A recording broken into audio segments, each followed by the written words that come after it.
SER Podcast.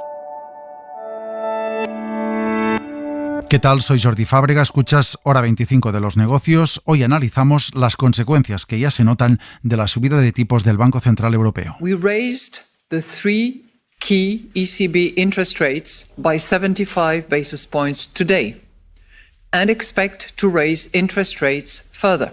Christine Lagarde anunciaba así la decisión del Banco Central Europeo de subir 75 puntos básicos los tipos de interés, añadiendo que la hoja de ruta para las próximas reuniones, en plural, es la de que va a haber más subidas del precio del dinero para compensar la inflación. Dos son los titulares que nos dejó esta reunión de gobernadores. El primero, esta subida de tipos. El segundo, un mensaje gris, oscuro, tirando a negro sobre la evolución de la economía. Vamos a recordar primero lo decidido y enseguida entramos en cuáles son y serán las consecuencias que ya se están notando, como por ejemplo el Euribor, que ha superado el 2% en su tasa diaria hoy. La decisión de subir los tipos de interés hasta el 1,25% supone la mayor subida de tipos en una reunión desde que existe el euro y supone además que el precio del dinero se vuelve a situar en niveles que no se recuerdan desde finales de 2011. En ese momento, en España y en el mundo, ocurrían cosas como estas. Tenemos una mayoría muy importante en la Cámara, en el Congreso y en el Senado. Mariano Rajoy ganaba las elecciones por primera vez y lo hacía con mayoría absoluta para el Partido Popular. También Obama sorprendía al mundo anunciando la muerte de Osama Bin Laden y empezaba la primera temporada de Juego de Tronos.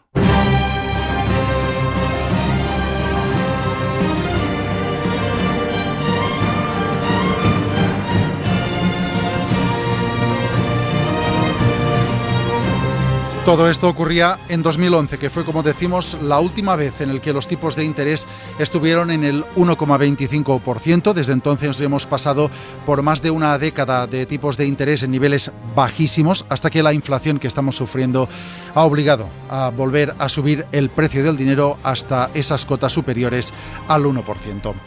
Pablo Anzola, ¿qué tal? Buenas noches. ¿Qué tal? Buenas noches, Jordi. Vamos a explicar cómo el Banco Central Europeo ha subido los tipos de interés y que lo ha hecho por segunda reunión consecutiva. Sí, el Consejo de Gobierno del organismo ha subido sus 3 tipos de interés oficiales, lo decías, en 75 puntos básicos. Con ello, el tipo de interés de referencia, el que llaman de operaciones principales, escala hasta el 1,25%. La subida es la segunda consecutiva después de haber incrementado los tipos en julio por primera vez en 10 años y confirma además el mayor incremento realizado por el Banco Central en sus 24 años de vida. Es un movimiento histórico porque, decía su presidenta Christine Lagarde, In the face of an inflation that is extremely high,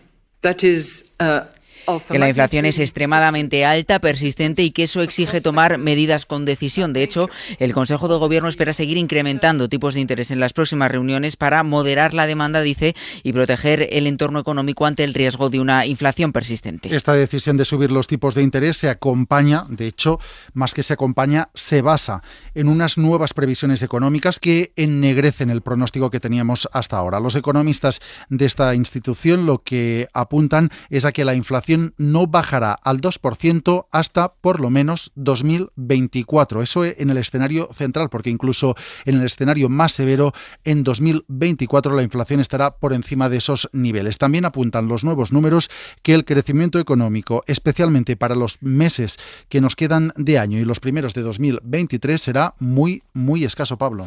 Sí, más inflación y menos crecimiento, eso es lo que pronostican los economistas del Banco Central Europeo y en lo que ha basado su decisión el Consejo de Gobierno. Para este año prevén una inflación media en la eurozona del 8,1%, que se moderará hasta el 5,5% en 2023 y que se acercará al objetivo del organismo ya en 2024. Para ese año pronostica el Banco Central que la inflación se situará en el 2,3%. Eso sobre la subida de precios. Sobre el crecimiento económico, Christine Lagarde. Recent data point to a substantial slowdown Apuntaba una desaceleración sustancial que llevará a la economía europea a estancarse a final de año y a principios del que viene. Con todo, el pronóstico es el siguiente: un crecimiento del 3,1% para el conjunto de la eurozona este año, que se reduciría a la tercera parte en 2023, ese año sería del 0,9%, y para el próximo, para 2024, pronostica un crecimiento ya del 1,9%. De hecho, lo que hacen estas previsiones es mejorar ligeramente los pronósticos de crecimiento para este año y empeorar considerablemente las previsiones para el que viene. Se habla de estancamiento abiertamente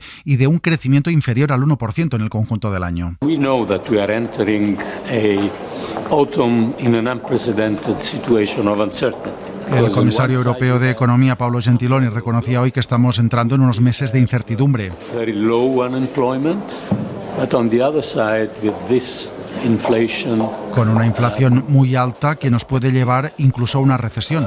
difficulties and even risks of recession. Y la vicepresidente económica Nadia Calviño valoraba, después de esta reunión del Ecofin, también la subida de tipos de interés. La subida de tipos de interés de ayer del Banco Central Europeo era esperada por los mercados, estaba dentro de lo que todos esperábamos que se produjese en un contexto de depreciación del euro como el que estamos viviendo.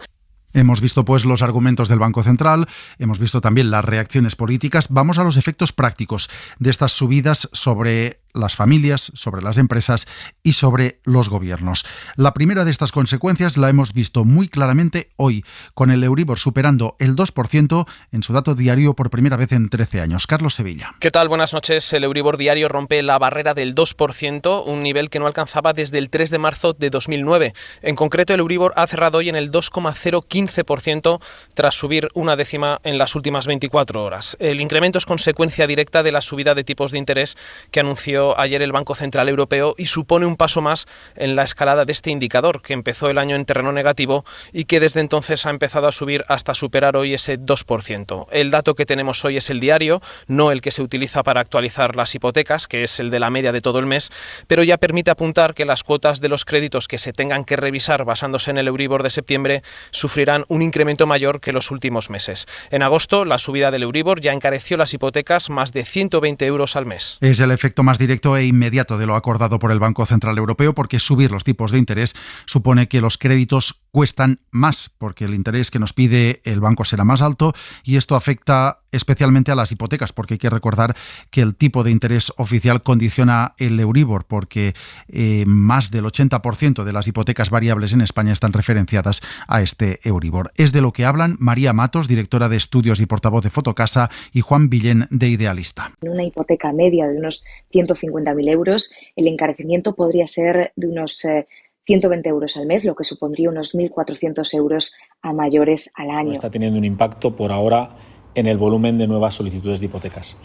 Los cálculos de riesgo que realizan las entidades financieras a la hora de analizar un préstamo variable se realizan siempre analizando la capacidad de pago con unos tipos al 3-4%, por lo que aquellas familias que eran solventes a ojos de los bancos antes de la subida de tipos lo seguirán siendo tras ella. Hemos escuchado, pues, cómo afecta esto a las hipotecas, pero es que, además, estas subidas de los tipos de interés afectan, Shira Valdés, buenas noches. Hola, buenas noches. Afectan especialmente, lo dicen los modelos, a las familias que tienen menos ingresos. Un modelo publicado por el Banco de España en primavera apunta que la subida de los tipos aumentará 2 puntos hasta el 34% la carga financiera de las familias con menos ingresos. Estos hogares dedicaban un 31% de lo que ganaban a pagar sus deudas.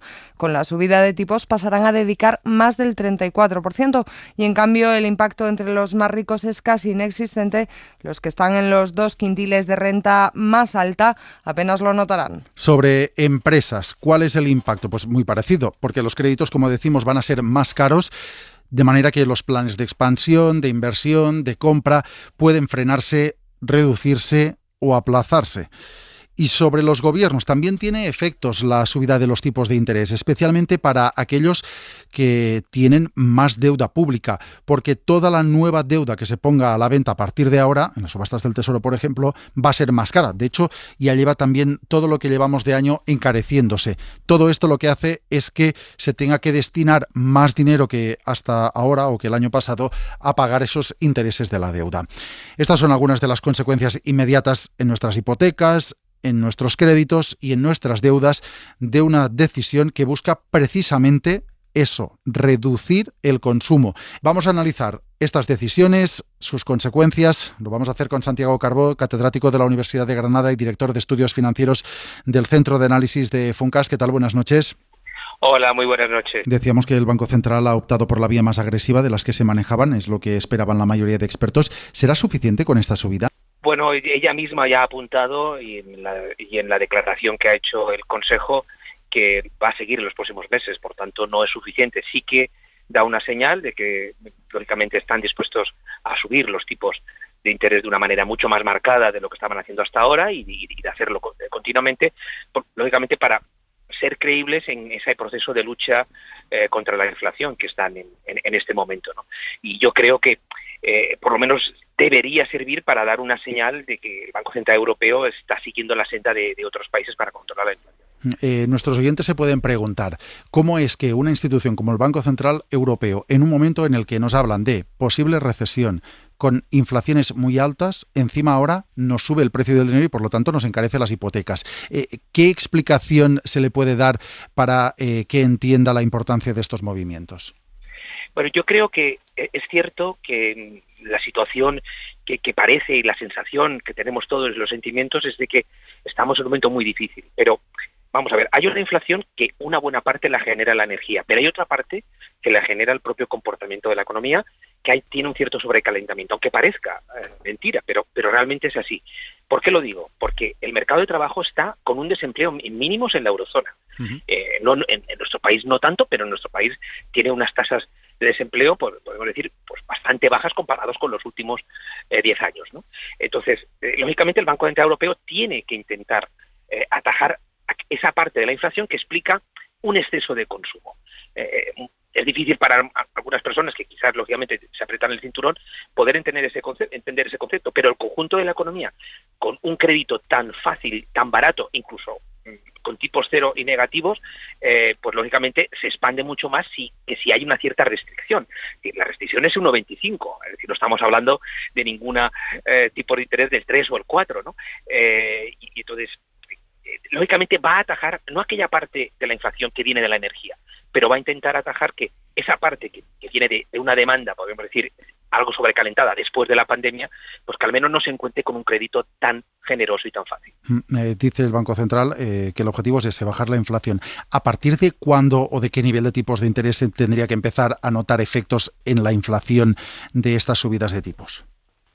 Bueno, la inflación se va a ver afectada por muchas razones. Desde luego la energía va a ser una de ellas. Los efectos de segunda ronda son los que hay que evitar. Y para eso se tiene que creer que la inflación al año que viene va a ser sustancialmente más baja que ahora. Si no, evidentemente, pues en el proceso de negociación de rentas, de salarios, etcétera, pues se va a reclamar, lógicamente, un porcentaje mayor, porque se cree que el año que viene pues se va a repetir esa inflación de este año. Si realmente no hay un banco independiente, un banco central independiente, que dice, no, al año que viene, este año es verdad, ha sido muy elevada, pero al año que viene va a ser sustancialmente inferior, pues lógicamente podemos entrar en esos efectos de segunda ronda que hasta ahora los hemos evitado.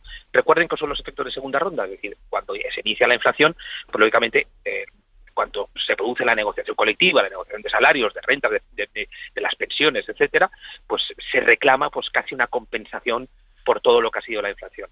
Y eso, lógicamente, genera aún más inflación. Es decir, los salarios, para que no generen nueva inflación, los salarios de 2023 tienen que ser o tienen que crecer menos de lo que ha crecido la inflación. Con la expectativa de que con el tiempo se puedan recuperar, haya una cierta garantía de que en el futuro se puedan recuperar, sobre todo si hay base en ello en la productividad. Lo hemos comentado, se anuncian más subidas de tipos en las próximas reuniones, además en plural. No se ha especificado de qué cuantía, ha dicho la presidenta del Banco Central Europeo que dependerá de la evolución de los datos en las próximas semanas. ¿Se puede prever o apuntar aproximadamente hasta qué nivel pueden llegar los tipos de interés? Hasta ahora parecía que iban a quedarse en lo que se denominaba un terreno neutral. El terreno neutral es un terreno en torno al 2%. Es decir, que bueno, pues parecido a esa inflación que de alguna manera buscan los bancos centrales, ¿no?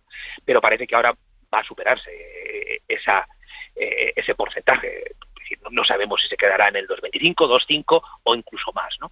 Pero evidentemente sí que parece que va a seguir subiendo y por tanto, aunque subiera 0,25 o 0,50 algún mes, vamos a superar el 2%, incluso vamos a llegar al 2,5, ¿no? Algo que no lo pensábamos probablemente los economistas hace unos meses, porque el Banco Central Europeo decía que iba a mantenerse en lo que se llama un terreno neutral, que es en torno a lo que sería la inflación objetivo. Empezábamos esta conversación con Santiago Carbó hablando de que el Banco Central ha querido lanzar un mensaje de compromiso en esta lucha contra la inflación, ese mensaje también para ganar credibilidad. No sé hasta qué punto estas subidas continuas que sean durante varias reuniones seguidas también pueden afectar a la confianza que tengan los consumidores en el sentido de voy a reducir más de lo debido mi consumo y puedo incluso abonar el terreno hacia una recesión más dura. ¿No se corre este peligro? Bueno, todos confiamos en que no se pasen de frenada. Yo creo que aún estamos en un entorno de tipos de interés muy bajos. Es cierto que los mensajes que se están dando comparados con los de hace 6 meses, pues lógicamente nos llaman la atención. Están subiendo los tipos de una manera marcada, ¿no?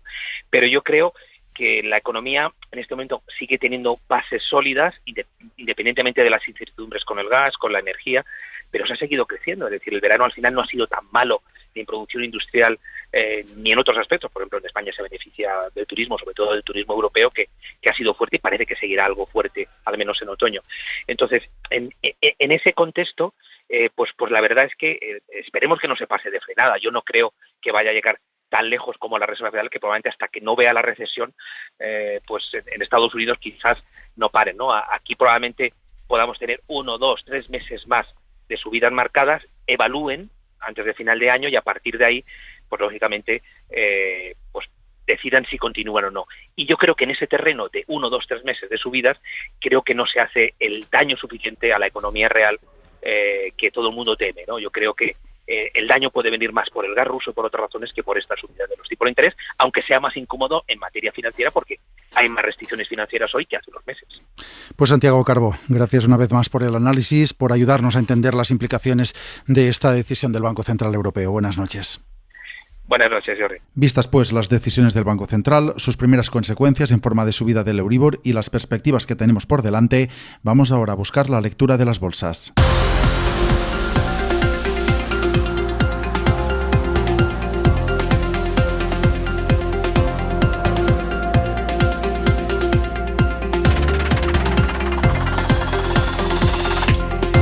Y esa reacción de las bolsas de los mercados ha sido positiva, con subidas ayer y con subidas más fuertes hoy. El movimiento del Banco Central era el esperado, lo habían anticipado la mayoría de analistas y llega después de varias semanas de incertidumbre, de miedos con la inflación y con la posibilidad de que la economía se pare. Pero lo cierto, Shira, es que hoy la resaca de esta subida de tipos de interés ha llevado a subidas generalizadas que son casi del 1,5% en el caso del IBEX.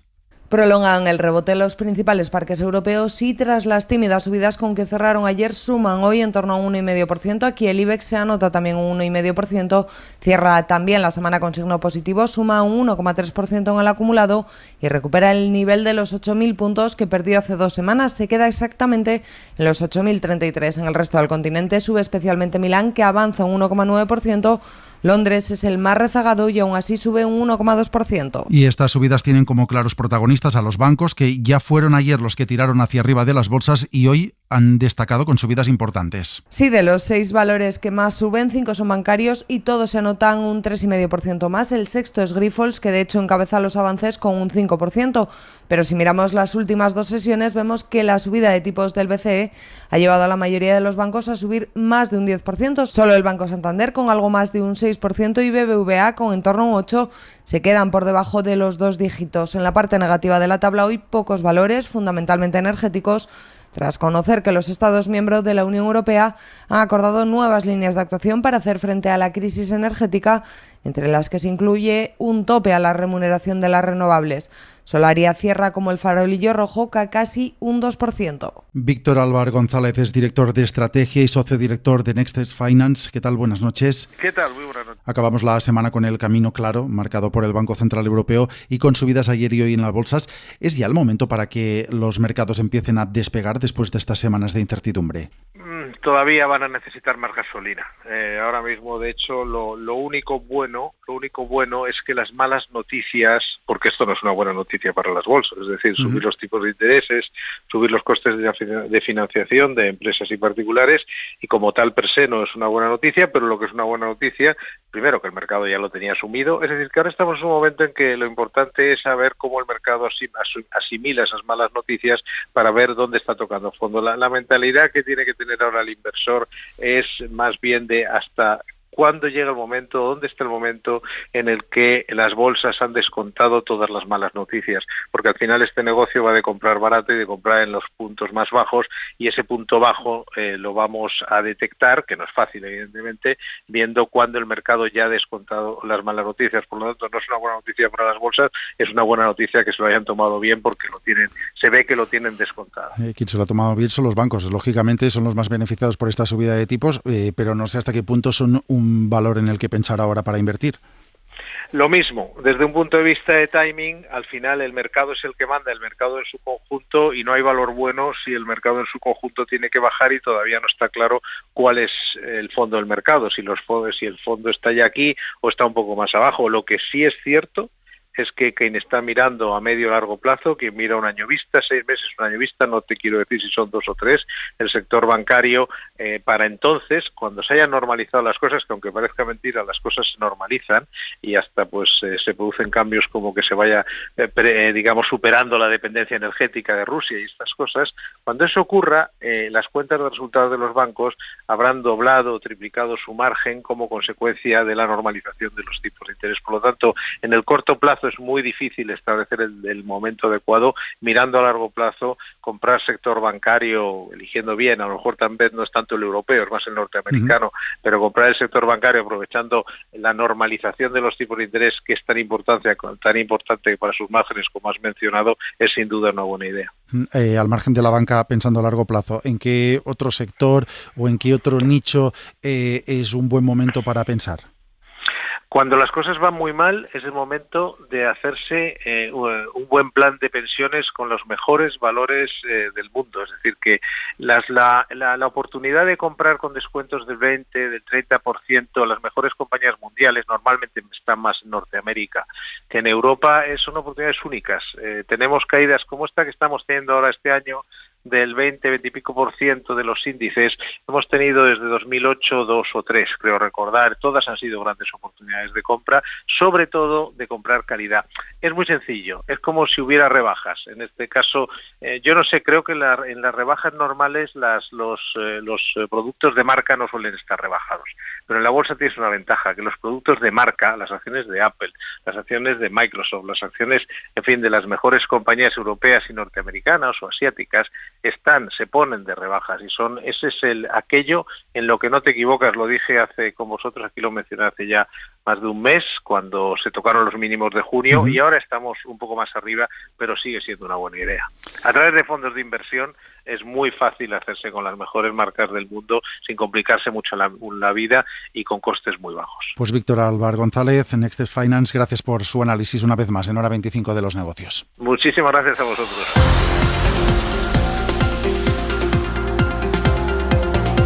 Suscríbete a Hora 25 de los negocios. Todos los episodios y contenidos adicionales en la app de Cadena SER y en nuestros canales de Apple Podcast, Spotify, iVoox, Google Podcast y YouTube.